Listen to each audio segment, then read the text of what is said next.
Partilhamos histórias de vivências singulares de alunos que estudam à distância de acordo com os seus ritmos e necessidades.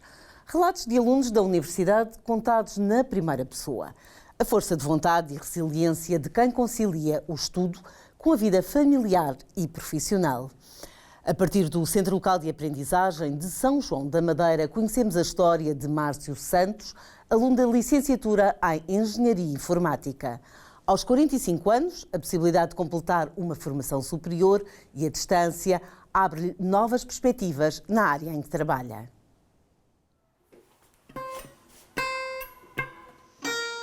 Todos nós, que exercemos profissões com muito desgaste e muito stress, precisamos de um escape. Portanto, o escape pode ser desporto, pode ser música, pode ser um outro tipo de hobby que seja absorvente e que sirva de escape para a rotina do dia-a-dia. São intervalos que permitem distanciar-se dos ecrãs, tanto profissionais como académicos. Da PT fui para a tropa.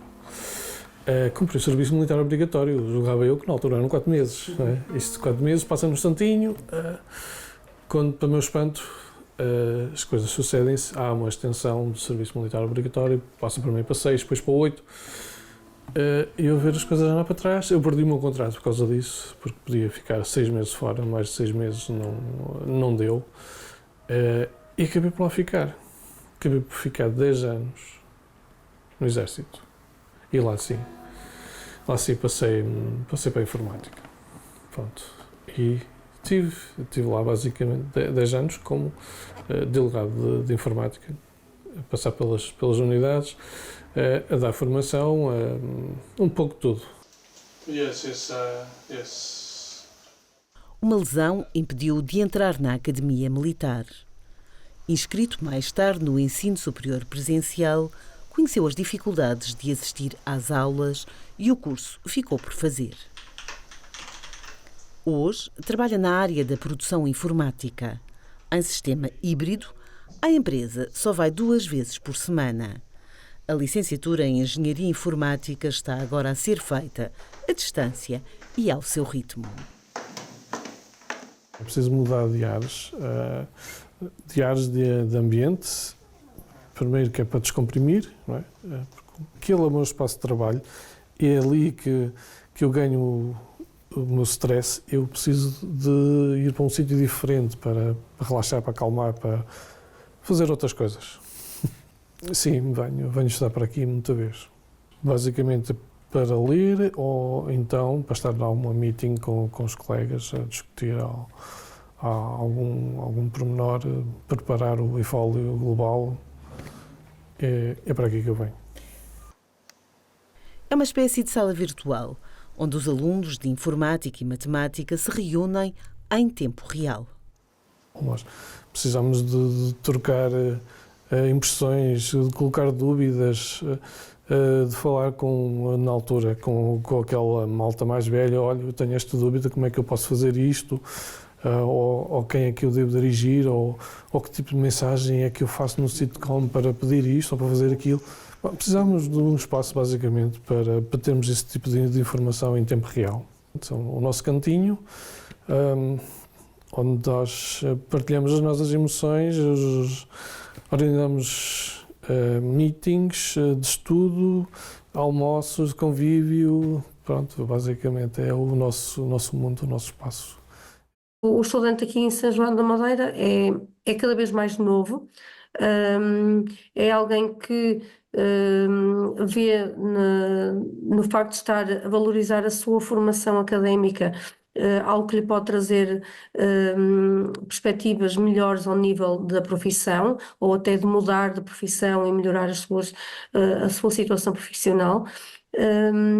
Mas também temos algumas pessoas que continuam a vir. Ainda ontem, por acaso, atendi um senhor já na casa de quase dos 70 que vem fazer um curso porque nunca o pôde fazer, não é? E então vai aproveitar esta fase da sua vida, mais calma, para poder cumprir um sonho antigo. Aqui não interessa a idade e de onde vêm. São estudantes de todo o mundo que falam em português. Estudar com colegas com outros fusos horários. Às vezes encontramos colegas do outro lado do mundo que ou nós estamos prestes a acabar a sessão porque vamos deitar e eles estão a acordar fresquinhos, daqui a pouco vão para o trabalho. É diferente e tem outra mentalidade. Acho que as pessoas perceberam que esta forma de ensino-aprendizagem é uma vantagem, não é um bicho de sete cabeças como se julgava anteriormente, e nesse sentido percebe-se que o número de estudantes até tem vindo a aumentar, porque eu creio que as pessoas perceberam que é algo que se coaduna muito mais com o estilo de vida da grande maioria das pessoas, e é uma forma de realmente conseguirem alcançar objetivos que muitas vezes vão adiando, mas com esta forma de ensino-aprendizagem, com este modelo pedagógico, conseguem atingi-lo sem ter que fazer escolhas. Salas virtuais que permitem que alunos como o Márcio trabalhem onde e como conseguem. Entre o Porto e São João da Madeira, o único território que é ao mesmo tempo concelho, cidade e freguesia. Fomos ao encontro de Vanessa Rodrigues, que vive na Suíça e está a terminar o mestrado em Ciências do Consumo Alimentar. Profissional a tempo inteiro, a mãe de 2 filhos. Acredita que com esta formação é possível promover mudanças de atitudes e comportamentos com vista a práticas de consumo alimentar mais saudáveis. Obrigada, Vanessa. Nasceu em Portugal, mas foi muito cedo para a Suíça. Quer explicar-nos o seu percurso? Ora bem, eu tenho um percurso um bocadinho atípico, porque eu só passei cerca de 1/4 da minha vida em Portugal. Estou quase com 40 anos e nasci em Portugal, mas praticamente vim logo para a Suíça, os meus pais emigraram. Estive cá até os 14, 15 anos. Voltei para Portugal, onde fiz o 12º e a minha licenciatura. Depois, por falta de emprego, emigrei para a Bélgica. E depois para a Suíça, finalmente, que era o país onde eu queria estar. Por que quis regressar à Suíça? Falamos de culturas tão diferentes. Talvez porque tenha basicamente crescido cá, estudado cá, adquirido alguma cultura de cá, gostava do país, adorava cá estar e quis regressar. Mas sim, os suíços são muito diferentes de nós portugueses, muito, e nunca me irei considerar suíça, por exemplo. O meu coração é claramente português, os meus hábitos, a minha forma de ver a vida, a minha forma de ver a família. Cá tudo é muito estruturado, para ver alguém é preciso tirar a agenda, marcar com um mês de antecedência, não há aquele hábito de queres ir beber um café? Daqui a 5 minutos, isso cá não existe. Como é que teve conhecimento da Universidade Aberta? Eu já há algum tempo que queria estudar, que queria prosseguir com os estudos, não sabia muito bem em que área, mas tinha 2 crianças pequenas. E houve um dia, eu confesso que eu não conhecia a Universidade Aberta, que a minha irmã me disse: mas porquê é que não vês a Universidade Aberta? E ficou aqui a gavetinha. E meses mais tarde lembrei-me dessa frase da minha irmã, fui ver e foi muito imediato. Inscrevi-me, entrei e cá estou. O que é que esta metodologia tem representado para si? Ela representou uma grande oportunidade. Eu realmente, se isto não existisse, eu neste momento não conseguia estudar. Porque, pronto, a vida, o ritmo, os filhos, e com esta metodologia, e que é praticamente 99% assíncrona, portanto, não há nenhum momento em que temos obrigatoriedade de estar à frente de um ecrã, é adaptada ao meu ritmo de vida. Devido à minha profissão, eu cá acordo muito cedo, começo o trabalho muito cedo e encontrei um ritmo que me convém. Eu ainda acordo mais cedo, faço 20 minutos de desporto, também não consigo fazer mais, inicio o meu estudo e depois vou trabalhar. Ou seja, com outra metodologia de estudo clássica, isto não seria possível. Porque é claro que uma mãe, quando chega a casa, E depois é toda uma organização, os filhos fazer comer, fazer tudo o que há para fazer. Portanto, este método acabou por me permitir estudar, simplesmente. Mas antes tinha feito uma licenciatura presencialmente em Portugal. Em que área? Eu fiz licenciatura em Medicina Nuclear, em versão absolutamente clássica, pronto, aulas presenciais, exames presenciais. Já havia alguma tecnologia, já havia o Moodle, já havia algumas aulas que podiam ser revistas depois, mas esta metodologia completamente online era completamente nova. Eu já tinha andado a ver algumas universidades na Suíça, em Portugal, que fossem completamente à distância e só encontrei esta, em que realmente se pode fazer tudo sem nenhuma presença. E isso, para quem, como eu, trabalha a tempo integral, tem 2 filhos e reside na Suíça, mas querendo estudar em português, foi uma possibilidade que foi 100% em acordo com o que eu precisava. Em que é que consiste a sua atividade profissional? Eu exerço a minha profissão, tenho essa sorte, portanto, realizo os PETs, trabalho na área de oncologia, maioritariamente, realizo exames de cintigrafia e alguns tratamentos com radiação ionizante. Trabalhar na Suíça é muito diferente de trabalhar em Portugal? É muito diferente. Eu ainda cheguei a trabalhar 2 anos e meio num hospital do Porto, os HPP, e sim, era bastante diferente. O ritmo em Portugal é muito mais elevado, muito mais exames por dia. Aqui as pessoas são muito mais calmas, o trabalho é mais calmo, tudo é mais pausado, valorizam muito o tempo, falar-se com a pessoa. É bastante diferente. E a valorização da carreira também é bastante diferente. O mestrado que frequenta é numa área diferente da sua? Ligeiramente diferente, sim, em alimentação. Portanto, neste momento estou a tirar o mestrado em Ciências do Consumo Alimentar. Confesso que não era algo que eu planeasse. Eu simplesmente descobri a Universidade Aberta, olhei para o que havia disponível em termos de mestrados e este interessou-me bastante, porque, na verdade, sempre me interessou a relação específica entre a alimentação e o cancro. Vejo cancros todos os dias, 95% dos meus pacientes têm cancro e interessa-me essa parte. Ao fim e ao cabo, será que a nossa alimentação pode ter um impacto na prevalência, pode ter algum impacto na melhoria? E então acabou por juntar um pouco o meu mundo a um mundo novo. Na sua opinião, a alimentação tem impacto na saúde? Na minha opinião, sim. Acho que adquirimos alguns hábitos, portanto, eu tenho cerca de 40 anos, adquirimos alguns hábitos, portanto, quando eu era criança, não é? Há 30, 40 anos atrás, que não são provavelmente os mais certos. Acho que há um grande problema de consumo com açúcar, atualmente, e acho que não se valoriza esse alimento específico tanto quanto devia ser valorizado. As pessoas têm mais noção, sim, as carnes vermelhas, os fumados, mas o açúcar também. E precisamente acabei de decidir o meu tema de dissertação e será precisamente isso, avaliar na população, nos consumidores, qual é que é, ao fim e ao cabo, a percepção deles sobre o risco alimentar a nível oncológico dos alimentos. Do que é que têm mais medo? Qual é que é a associação que a pessoa comum faz entre a alimentação e o cancro? Então estou ansiosa para começar. Como é que é voltar a estudar com colegas portugueses? Eu achei muito curioso no início desta entrevista ter-me dito que gostava de voltar a estudar em português. Porquê?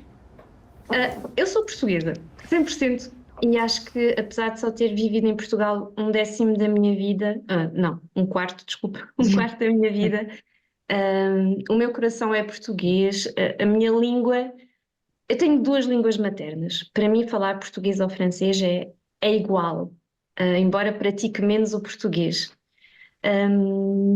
Talvez por ter estudado na universidade em Portugal, no Porto, quisesse continuar o meu caminho em português e confesso que gostaria que um dia me possibilite e me abra portas para regressar ao meu país.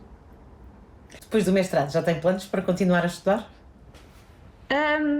Confesso que estou a gostar tanto de estudar e este método é super adaptado a pessoas como eu, que estou com garra e quem sabe um doutoramento, quem sabe, na Universidade Aberta. O que é que diria a quem tem dúvidas em voltar a estudar já depois de ter começado a trabalhar? Por acaso há. Eu gostaria de dizer que, por mais barreiras que possamos ter, e sejam elas variadíssimas, motivos de saúde, como tenho pessoas da minha turma, como eu própria tenho alguns problemas de saúde, ter filhos, pensar que não nos sobra tempo, pensar que não somos capazes, lance na mesma, tente. Foi o que eu fiz e não me arrependi. Uma curta viagem à Suíça, o que é que nos diria para visitar? Acho que eu passaria mais à volta. Passaria por Lausanne, iria à capital, Berne, que é menos conhecida que outras cidades principais, e depois iria caminhar aqui à volta, porque as caminhadas levam a sítios fantásticos. A Suíça é um país muito bonito mesmo. E que comidas poderíamos nós experimentar? A fondue e a raclette, claro. Claro. Obrigada. Em estúdio está o bastonário da Ordem dos Psicólogos, Francisco Miranda Rodrigues, para nos falar do contributo do modelo virtual na formação e atualização dos psicólogos. Obrigada, Dr. Miranda Rodrigues, pela sua presença em estúdio. Obrigado. Nós vimos reportagens de alunos que, de alguma forma, independentemente do sítio onde se encontram, a formação superior e uma formação, enfim, online, está a mudar a vida. Pois, eu acho que é de facto muito importante o potencial de oportunidades que a formação à distância nos traz. A redução das desigualdades no acesso às possibilidades formativas é claramente uma enorme vantagem que nos é trazida pela formação à distância. Julgo que a pandemia fez a disseminação, forçou muito essa disseminação, estimulou muito essa disseminação e ajudou, pelo contacto que as pessoas foram tendo com a formação à distância, também a reduzir alguma estigmatização até que poderia existir com essa formação, de poder considerar que não era bem a mesma coisa, que se calhar não tinha a mesma qualidade. Enfim, e o que nós hoje em dia podemos já constatar é que esta ideia já não é exatamente assim. Há muito mais gente a aderir, aumenta claramente o acesso. O facto de haver muito mais gente também a procurar também estimulou a existência de muito mais oferta do que aquela que existia e portanto, parece-nos que tem muitas vantagens. Pode não dar para todas as situações, mas tem muitas vantagens. E que entendimento é que os vossos afiliados têm? Bom, os nossos membros têm aderido de forma muito entusiasta à formação à distância. Nós iniciámos formação à distância, na verdade, muito antes da pandemia, já tínhamos formação à distância, quase desde o início que temos formação, se não praticamente desde o início, tirando a nossa formação para os membros psicólogos júnior, tirando essa formação desde o início, quando criámos formação para a atualização contínua dos profissionais, que temos a formação à distância, inicialmente com uma parceria, depois desenvolvemos meios próprios, e o que aconteceu quando surge a pandemia é uma mudança radical, sim, naquilo que são os comportamentos dos psicólogos em termos de adesão a essa formação, ou seja, tivemos um aumento exponencial e esse aumento exponencial manteve-se ao longo do tempo.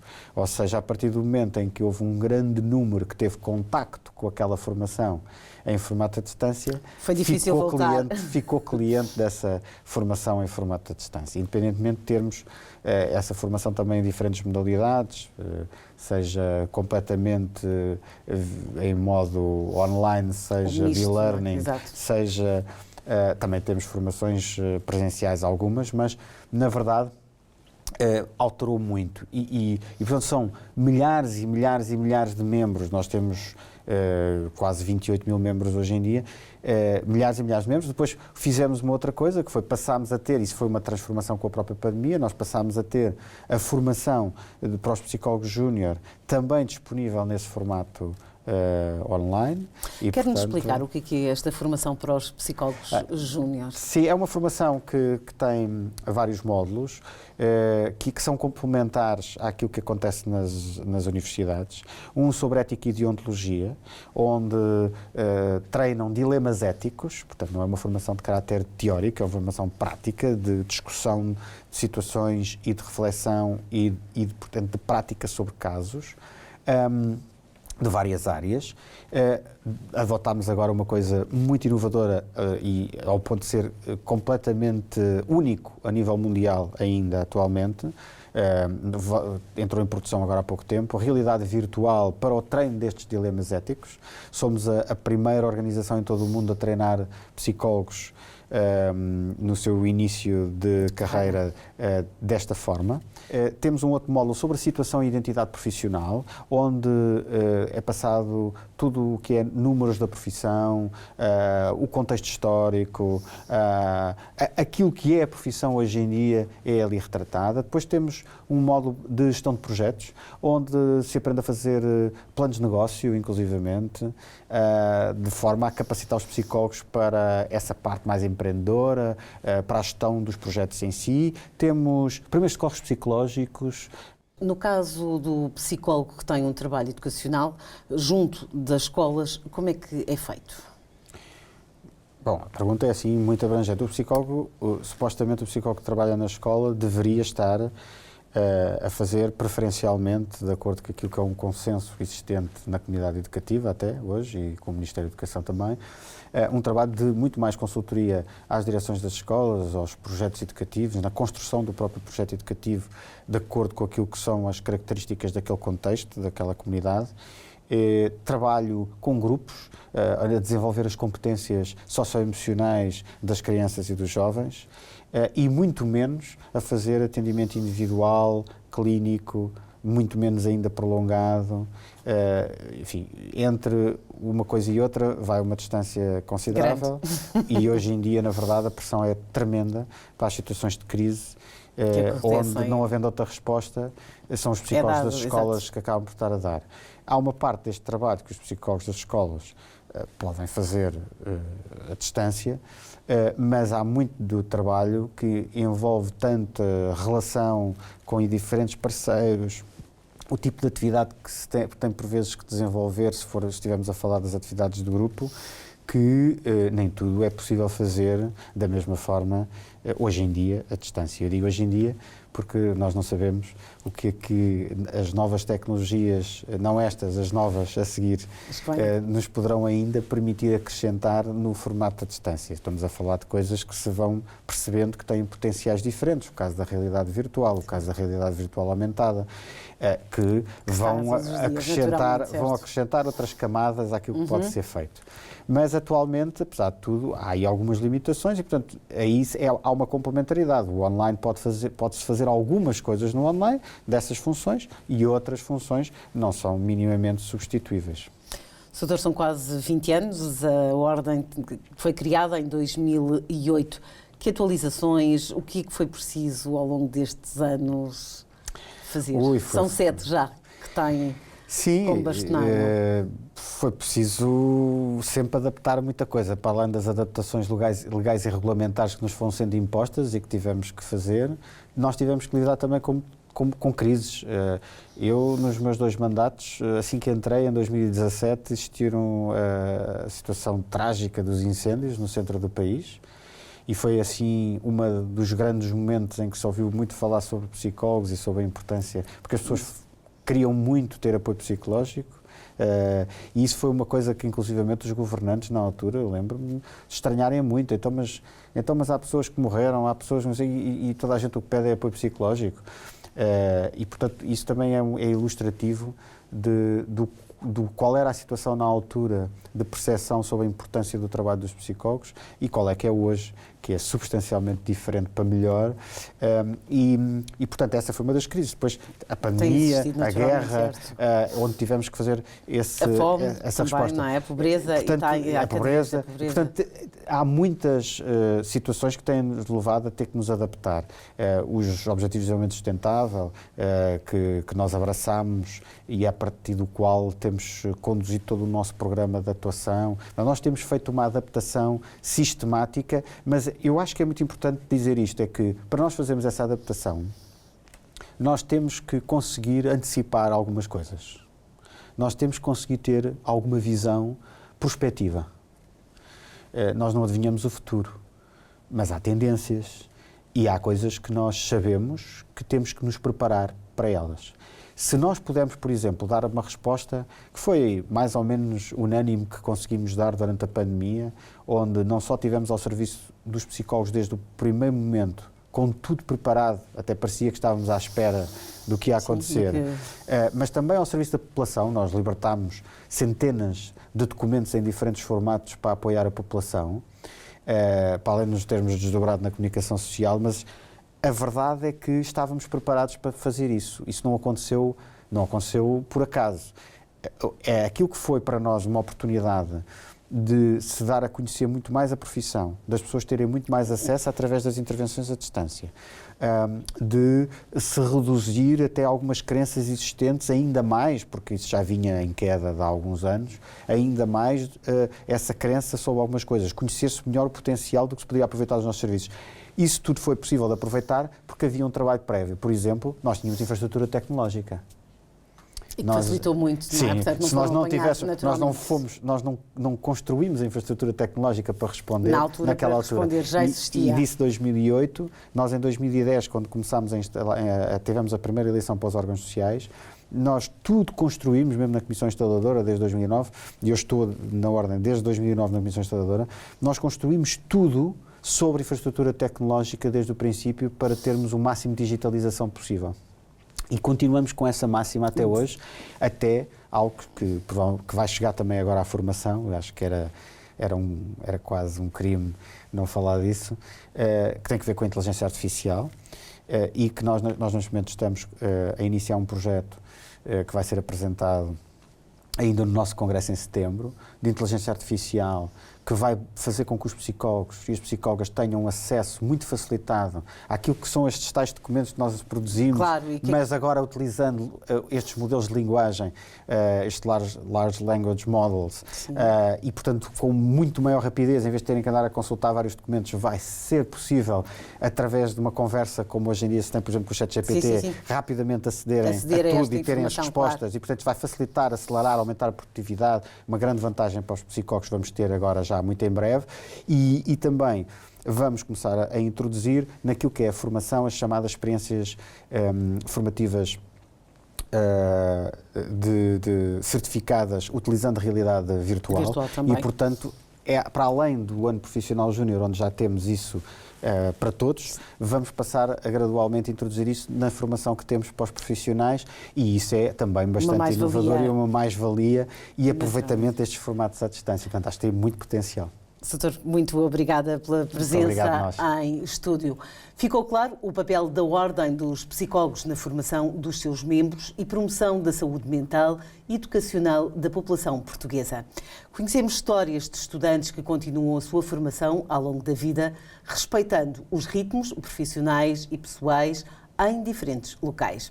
Voltamos dentro de 15 dias, já sabe, até lá, fique bem.